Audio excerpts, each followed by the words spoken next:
button kung hindi ka pa nakaka-subscribe.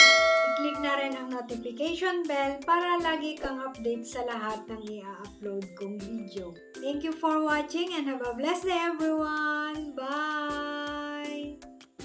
Kung bago ka lang sa aking channel at gusto mo ng mga recipe na kagaya nito, meron akong video kung paano gumawa ng steamed suman.